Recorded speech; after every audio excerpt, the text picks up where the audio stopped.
Seguimos en Batalla Cultural, estamos con Pablo Moldován, con Julieta Weisgold, con Mauricio Caminos, para analizar lo que acaba de ser la cadena nacional del presidente Javier Milei, un presidente que parece por primera vez registrar algo de lo que le dijeron las urnas en la provincia de Buenos Aires. Sí, anunció concretamente aumentos en el presupuesto 2026, aumentos comparados con la inflación proyectada para el año que viene, que es del 14%, de las partidas de salud, educación y discapacidad. Veremos eso. Y jubilaciones. Y jubilaciones, ¿en qué se traduce concretamente?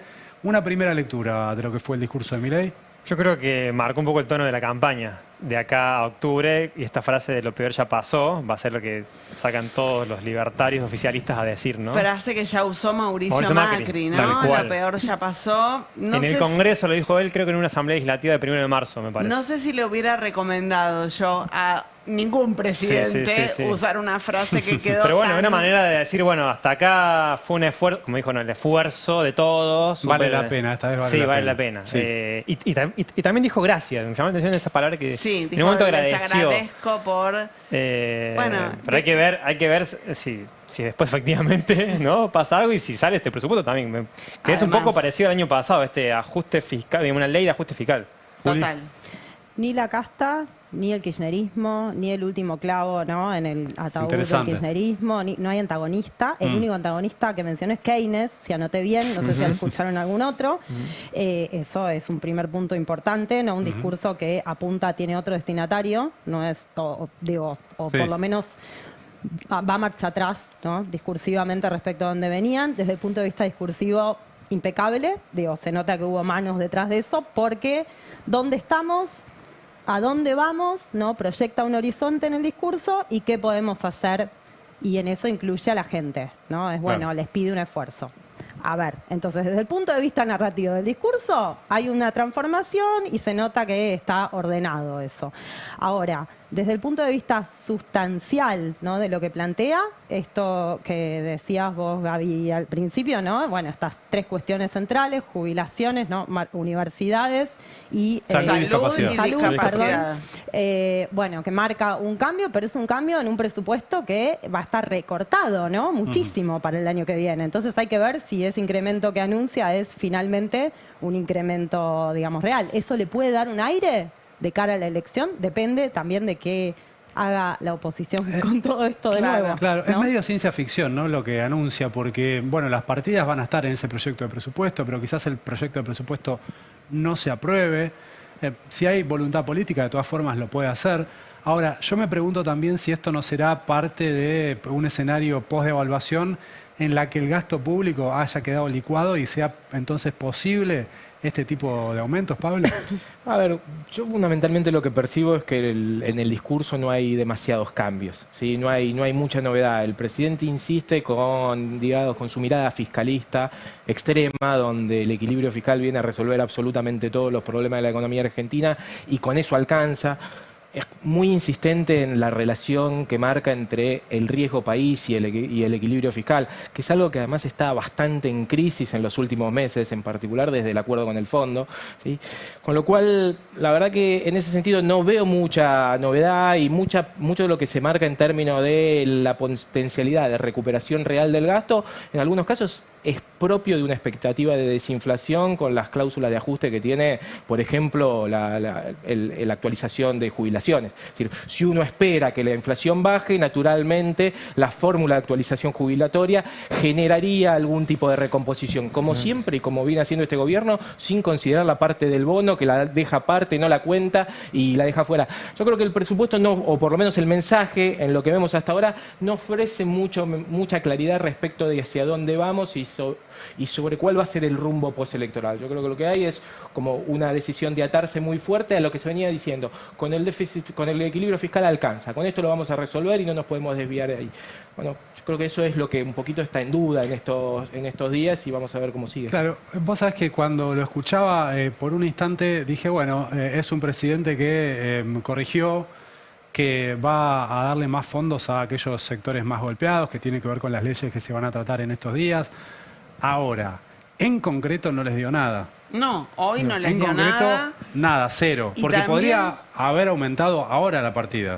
Hoy mismo. También puede ser que esto se apruebe, Sí. que el Congreso sancione el presupuesto, estos aumentos estén ahí y después no los Hace dé. una subejecución. Claro, como pues ha habido no, en miles. muchas partidas. Pero además, la economía, el año que viene, teniendo en cuenta el parteaguas que es el 26 de octubre, que no sabemos cuál va a ser el precio del dólar, que no sabemos qué va a pasar con los vencimientos de deuda. ¿Tiene algún sentido decir... ¿Cuál va a ser? Claro, te la voy a pagar el año que viene con un proyecto de presupuesto que... Sí, y que no queda claro tampoco cómo va a lograr aprobarlo, ¿no? Y Claro. que venís además perdiendo muchísimo, porque incluso si esto se concretara, si estos aumentos efectivamente se concretaran, todo lo perdido en estos 2 años por todos esos sectores, bueno, ni No se va palabras. a compensar. Ni Hay palabras. una protesta en este momento Sí, en hay varios barrios de la ciudad de Buenos Aires. Varios cacerolazos, vamos a ir recorriendo algunos de los que tenemos imágenes. Ahí estamos, La Boca, miren qué linda esa cancha. Ah, se escucha fuerte, ¿eh? A mí me decían en Palermo, Almagro. Mirá, a ver, ¿esto dónde es? Balvanera. Junto con la cadena nacional, no sé si estaba convocado. No, era algo... Wow, yo por lo menos no vi Parece que habían convocatoria. tirado algunos mensajes en WhatsApp. San Cristóbal. Igual el viernes pasado había uno convocado por WhatsApp y no... Un ruidazo Un era ruidazo. por la protesta de los médicos del Garraham. No contra fue tan... universidades. Me Hay parece que ver, que no pasó esto que hay que estamos ver la viendo hoy. marcha del miércoles, me parece. Sí. La marcha federal universitaria. San Telmo. Bien, todo se escucha bastante. Sí, es difícil darse cuenta de la magnitud, ¿no? Del cacerolazo sin estar en el lugar. Dicen acá en producción que en este barrio, por la ventana, también se escuchó. Estamos ahora en Palermo. Así que bueno, esta fue en principio la recepción de algunas personas mientras se escuchaba la cadena nacional. Veremos, también ya están surgiendo en X varias opiniones de dirigentes políticos, así que cuando las tengamos las vamos a ir compartiendo. Me divirtió una de Miriam Bregman que puso las fotos de todas las últimas cadenas de cómo el presidente fue perdiendo acompañamiento Claro. de sus funcionarios, ¿no? En la primera había gente hasta parada y en esta última ya estaba sola. Es verdad que al menos atendió los principales reclamos que hay hoy en día de parte de la mayoría de la sociedad. Pero yo me pregunto, si él tiene el ingenio para diseñar un presupuesto en el que el año que viene puede aumentar las partidas de educación, discapacidad, salud, jubilaciones, ¿por qué no tiene la capacidad de hacerlo en lo que resta del año? Digo, si quisiera corregir y generar, como han generado otros gobiernos, un plan bienestar, que le dicen de otra forma, ¿no? Un plan platita, en la previa de una elección, Sí, tiene las herramientas para hacerlo. totalmente. De hecho, mira, Ezequiel Burgo publicó en Clarín el sábado una nota comparando la reacción de Macri y la reacción de Milei ante Claro. la derrota electoral. Y Macri con su reacción por lo menos recortó 7 puntos. En el 19. En el 19. De las PASO a las generales. Exacto. La Hubo ahí diferencia- plan platita. Hubo plan platita, por Sí. supuesto. Bueno, el hay que gobierno de Alberto Fernández también ver- Sí. tuvo en el 2023 plan platita. Hay que ver... Qué expansivo, ¿no? Pablo debe decir, che, dígale las cosas por su ¿A dónde nombre. me traen? Que le dicen Fiscalmente plan expansivo. platita. Pero bueno, hay que ver qué logra Milei de Sí. una elección a la otra. Pero de nuevo, horizonte narrativo, ¿no? Porque yo te escuchaba recién. Horizonte narrativo que había perdido. Por eso yo decía al principio, ¿no? Desde el punto de vista técnico, el discurso es correcto. El punto Está bien. es, ¿no? Una cosa de vuelta. Una cosa es la comunicación y otra es la política, que Claro. deberían ir de la mano. Y que te crean, ¿no? Ahora Por hace eso. falta. Y también, fundamental, ¿qué va a hacer la oposición con esto? ¿Qué encuadre, ¿no? Va a ser el encuadre opositor. ¿Qué va a salir a decir la oposición respecto a este discurso? Claro. Si va a empezar a marcar cosas respecto al presente o qué es lo que va a decir. Eso también es importante. Díganme cuando tenemos... Ahí está. Ah, ¿de Santiago Caputo? ¿Del Santiago Caputo A o ver. de los Santiago ¿Qué pasó? Caputos que se hacen pasar por otro? No, su cuenta cuenta Mirá, su oficial. cuenta. Mirá, Roma no se construyó en un día, no aflojemos, hagamos todo el esfuerzo, que todo el esfuerzo valga la pena. La libertad avanza o Argentina retrocede. TEMAP, todo marcha acorde al plan, dice Claro. Santiago Caputo. Estaba todo Bueno, previsto, la derrota en llama. la provincia de Buenos Aires, todo previsto. Las marchas contra los vetos de Milei. El dólar tocando la banda superior, todo, está todo. Y este es el de Miriam Bregman que les decía ahora, que dice solo le quedaron los granaderos, porque va pasando cada una de las cadenas nacionales y sí, efectivamente solo le quedaron los granaderos. De todas formas, bueno, es una decisión de él, ¿no? Es deliberado esto. Si él quisiera, están todos los funcionarios ahí acompañándolo. ¿Sirve o no sirve mostrar gente atrás? No, probablemente lo que quisieron mostrar es autoridad, no es Ajá. que él está que es lo que viene, la línea Es que lo que vienen vienen teniendo diciendo. los últimos Sí, días. el que lo presidente dijo se Franco puso al justamente, frente. exacto. Entonces lo que deben querer transmitir es eso, que él solo está, él está en control, no hay otros, es él. ¿no? Como Ahora, dijo Pichetto también en su momento. Sí, cuando veo estos discursos leídos de principio a fin, digo, le sacan a Milei lo mejor que tiene, que es un Milei histriónico, que maneja muy bien los énfasis. No es momento. Bueno, pero ensayate 3, 4 claves de este discurso y decir sin leer. Bah, no sé si lo Hay que puede leer. hacer. No sé si lo puede hacer. A mí no me transmite nada un tipo cuando lee. Puede ser. Siento que está leyendo algo que le escribió Bueno, otro. Vos fíjate que en los debates, eso en general sí, en general la recomendación nunca es leer. Pero fíjate que, por ejemplo, en los debates electorales de 2023, al final el más, digamos, el más ducho, ¿no? En el debate fue Massa. Y en la opinión pública ganó Cayó Milei ese mal, debate, claro. Bueno, y Milei quizás porque los leía, debates no había momentos impactan, en los que... qué sé yo. Entonces, bueno, eso depende, eso depende. Me impactó la frase, a veces nos entusiasmamos de más, dijo. ¿Qué significará? Cuando empieza con el mejor ministro de la Exacto. historia, el mejor gobierno de la historia. Es que se corre del lugar de Es raro. responsabilidad también así, ¿no? Claro. No, se corre del lugar de responsabilidad No me por di los cuenta. resultados. Claro, es como, bueno, queremos el bien para el país, en Claro. el fondo, el discurso. Pablo, ¿qué te imaginas mañana? Siempre se habla de la reacción de los mercados. No, yo no me imagino nada muy distinto a lo que venimos viendo. Me parece que lo que tenemos son un mes y piquito hasta las elecciones de octubre, que va a ser muy difícil, que efectivamente todos estamos esperando que en algún momento el central tenga que vender fuerte dólares contra el techo de la banda y que ese va a ser un momento clave. Que todavía en el esquema económico argentino hay un actor que todavía se mantiene relativamente silencioso, que es buena parte, que es, digamos, es el verdadero dueño de los dólares que tiene el Banco Central para defender la banda, y hay que ver qué dice el fondo cuando eso se ponga en peligro de verdad. Me parece que eso no ha cambiado mucho, como te decía, no hay mucho mensaje. Si el riesgo país en Argentina está en 1.200 puntos con equilibrio fiscal, ¿sí? Y el programa del gobierno viene siendo todavía, sin acusar recibo de lo que está pasando, que Argentina de alguna manera mágicamente va a recuperar acceso al mercado y con eso va a poder sostener este esquema que de alguna manera ya está roto. Bueno, la realidad le viene diciendo que no, y es difícil imaginar hacia adelante que un gobierno que de alguna manera ha perdido buena parte de su apoyo político, que de alguna manera ya dilapidó también buena parte de los recursos que tuvo en términos de el acceso al blanqueo, y que es a su vez la expresión más amigable que puede tener el mercado en la Argentina, pueda estar en condiciones de conseguir lo que no consiguió hasta ahora en términos de su relación con el mercado. Y hoy un poco Pablo, el vos precio decís de los que bonos- la decisión del Fondo Monetario es a qué precio, en todo caso, el central puede vender los dólares que el propio fondo le prestó. Yo creo que más a qué precio se supone que está dado, ¿no? Que es el precio del techo. Yo creo que hay más una discusión sobre cuánto puede vender ahí arriba. Ok. ¿Sí?